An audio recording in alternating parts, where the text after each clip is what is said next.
She passed away with her family gathered nearby, but the man clasping her hand was unfamiliar to all of them.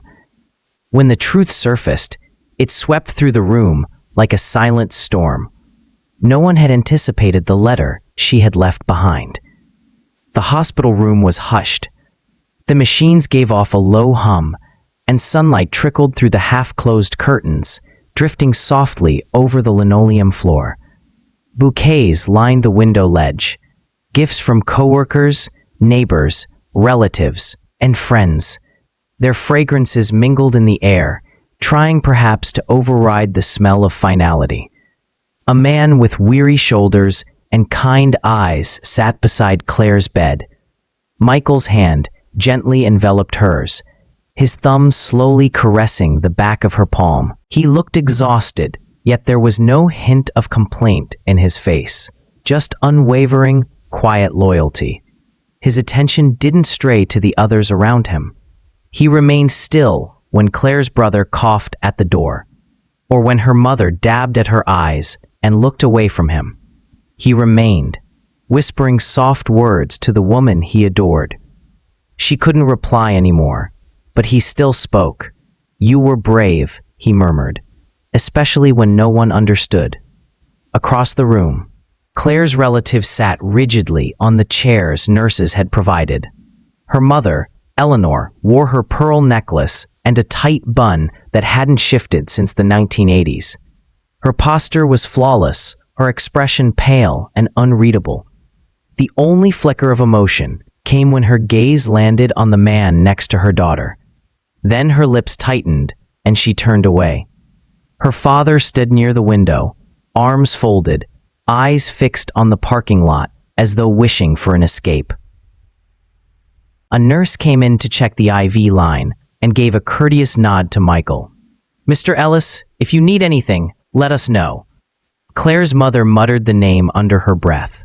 Ellis. Michael heard her but showed no reaction. His wedding band caught the light as he moved a strand of hair from Claire's forehead. He had worn that ring every day since their courthouse wedding 7 years earlier. Claire still had hers on, though few ever noticed. Today, however, the light caught it just right. Claire's mother frowned at the sight. Her brow furrowed, and she clutched her handbag tighter. Silence lingered. They had never asked whom Claire spent holidays with when she declined family visits. Never asked who accompanied her on trips or made her eyes sparkle when she returned. Claire never offered the answers. She had her reasons. For years, Michael was invisible. But now, in her final hours, he sat openly at her side, just as she always wished, no longer hidden. Even if they still chose not to see him, he leaned down and rested his forehead against hers. "You never needed their permission," he whispered, "and you never asked for it." The monitor continued its steady rhythm. But something in the room shifted. Tension thickened.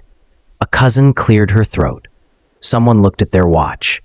Michael didn't move. Because among all the people in that room, none had seen Claire's morning smile.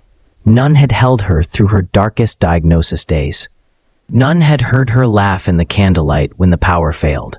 None had truly known her. But he had, so he stayed quiet, grounded, real, even if the others wouldn't acknowledge it. Michael remained by her side, machines softly humming, memories crashing in. His eyes moved to the old leather bag tucked under the bed, where the corner of a photo frame peeked out. Behind the glass was a captured memory. Claire laughing, sun on her face, her head on his shoulder, waves behind them. Their anniversary at Myrtle Beach, the one place where they never had to pretend, though hiding was how they had lived for so long. He remembered the day they married, not in a grand hall, no family present, just the two of them at a courthouse. Claire wore a sky blue dress and a nervous grin. Michael wore a suit once tailored for a job interview. Only two friends bore witness, two who understood their rare, real love. No social media announcements, no mailed invites. Claire had said she didn't want the fuss, but he knew better. He remembered how she slipped her ring into her purse before seeing her parents. the excuses for missing holidays, the whispered promises. Next year maybe, when it's easier. And he accepted it. Not from weakness, but love. He remembered Christmas Eve. Claire went to her parents' dinner while he made her favorite soup. She came home with smudged makeup and teary eyes. It wasn't the right time, she said. Again. He kissed her forehead and held her. In the quiet of their apartment, he once asked, "Do you wish we were easier for them?" Claire had looked at him with wet eyes and said, "They wouldn't understand. I'm protecting you." He nodded, even as something inside broke. Back in the hospital room, soft murmurs floated like static. Claire's aunt leaned to her cousin and whispered, "Poor man. Must be a close friend." Michael heard. He always did. But he didn't interrupt. He'd learned that his love didn't require their recognition. His sorrow didn't wait for their validation. Still, it stung.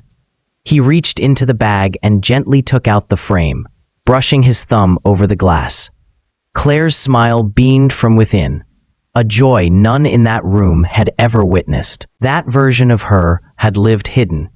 He recalled how she once whispered into his chest, "I hate hiding you, but someday I won't." He believed her. Her love had always been fearless, even if she wasn't.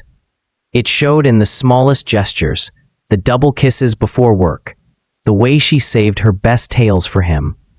Now, here he was, holding her hand as promised, as her husband, in a room full of people who only knew pieces of her. But he had known it all, and that was enough. The hospital's stillness was interrupted only by the beeping monitors. Claire's breathing had grown faint.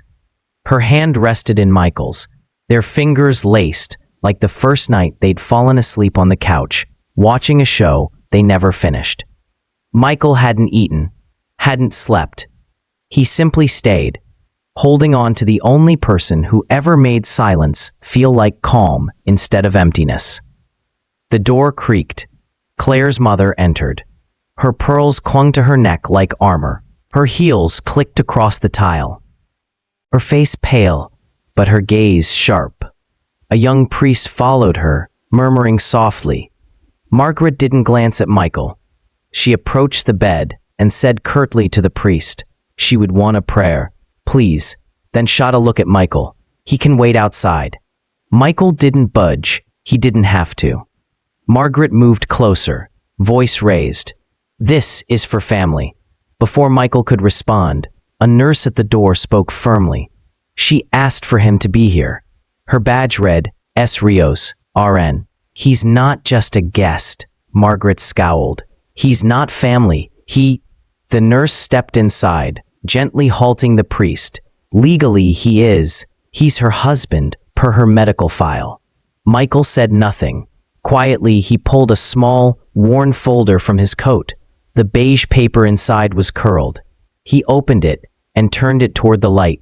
Claire's signature was there, above the printed words. Next of kin, Michael Joseph Carter, spouse. The priest looked surprised. The nurse nodded solemnly. Claire's mother stared, frozen. Her lips parted, but no words came. Her gaze moved to the wedding ring on Claire's finger, finally seeing it. Michael didn't boast. He didn't say, "She chose me." He simply folded the paper, placed it away, and returned to Claire's side, brushing her hair from her forehead. The priest cleared his throat. "Would you like to join the blessing?" Michael gave a small nod. She believed in grace. He replied, "Let's give her that." The prayer began. Margaret stayed rigid at the bed's edge, arms crossed, unsure. But Michael focused only on Claire's hand in his. In that space of silent judgment and held-back sorrow, Michael wasn't invisible. He wasn't hiding. He was what Claire had claimed him as, by law, by love, and by truth, her husband, her family. The funeral ended beneath a cloudy sky, the kind that wraps everything in a hush. Claire's family stood in scattered clusters under oak trees, speaking quietly. The flowers had been lovely. The service was tasteful. No one mentioned Michael. He stood alone, not by choice, just like always. Later, in Claire's childhood home, her younger sister Emily wandered into the study. Dust blanketed old books and photos. She wasn't searching for anything, just trying to feel Claire nearby. Claire had loved that room, said it was the only place in the house that ever felt like hers. Emily opened a bottom drawer. There it was, a cream-colored envelope on a worn blue journal, neatly written, "To my family, please read after I'm gone." Her breath caught. She carried the envelope to the living room, where her parents sat. Margaret perched on the couch's edge. Their father held a lukewarm cup of tea. "What's that?" Margaret asked. Emily sat down slowly. "Claire left us a letter." Without a word, Emily opened the envelope. Her hands shook. Then she began reading. "If you're reading this, I've already gone. I struggled to write this, but there are things I couldn't say while alive. And now I've got nothing left to lose. You never knew Michael, but I did, completely. He calmed me when I was scared. He listened. He made me feel safe in a world that told us we were wrong. You thought I hid him out of shame. I didn't. I was trying to protect him from your cold stares, whispered comments, polite insults. I didn't want the man I loved treated like he was less. I found out a year ago I was sick. I didn't tell you. I knew what that would bring. Drama, control, emptiness. Instead, I chose differently. Michael and I married again at the lake chapel. Just us. I wore white. He cried. It was perfect. It was goodbye. You might think he wasn't family, but he was mine. My only real family at the end. So if you still believe he was a mistake, fine. But understand this. My final wish was to be in his arms when I left. And he gave me that, despite knowing what came after. Let go of the pride. It's too late for me, but not for you. Love, Claire. The room fell silent. Margaret's mouth opened, but she said nothing. Emily folded the letter gently and placed it on the table. No one spoke. Their father reached for his glasses, though they were already clean. Tears filled his eyes. For the first time in years, the grandfather clock chimed softly in the hall, like time itself letting go. Upstairs, the journal and photo album waited. Meanwhile, Michael sat alone in their apartment, surrounded by empty mugs and the scent of her lotion clinging to a scarf she'd worn. He didn't know the letter had been read. He didn't need to. He had lived every word. At noon, sunlight fell over the small cemetery. The breeze whispered through the trees like old souls sharing stories. Michael walked slowly down the gravel path, white peonies in hand. He never rushed when it came to her. Claire's grave lay under an elm, simple, graceful, just how she'd want it. No fancy words, just her name, dates, and one small phrase. Love deeply, love returned. Michael knelt. He brushed fallen leaves from the headstone and placed the peonies gently. Then he sat back, letting quietness gather. He didn't expect visitors. That was all right. "Hey," he said, his voice almost swept away by the wind. "I finally went back to the beach." A soft smile played on his lips. "The bench is still there, your name still carved." I sat for a while, remembered how cold the water was and how you dove right in. He bowed his head. "They didn't need to know me," he whispered. "You did. That's all that mattered." The wind picked up, tugging at his coat. He pulled a small photo from his pocket. Her in a straw hat, both of them laughing. A car door shut in the distance. A young nurse, passing by on her own visit, paused when she saw him. A tall, black man kneeling not in grief alone, but something deeper. She watched silently. Moved, she called her father. "I just wanted to say, I love you." Michael stood, dusted his knees, and gazed skyward. Light spilled across Claire's name like a blessing. He nodded slightly, as if to her, then turned and walked the gravel path back. Steady, sure, carrying not just sorrow, but peace. Sometimes, love doesn't perform. It doesn't plead for attention. It simply shows up. In truth, in presence, in quiet defiance of shame. Under a canopy of leaves, Claire's grave rests. A wedding photo rests nearby, faded at the edges, bright at the heart. Claire and Michael, arms entwined, smiling wide. The sunlight hits just right, a soft glow. As if the universe, too, recognizes their truth. No more hiding, no more silence. Only love, gentle, steady, eternal.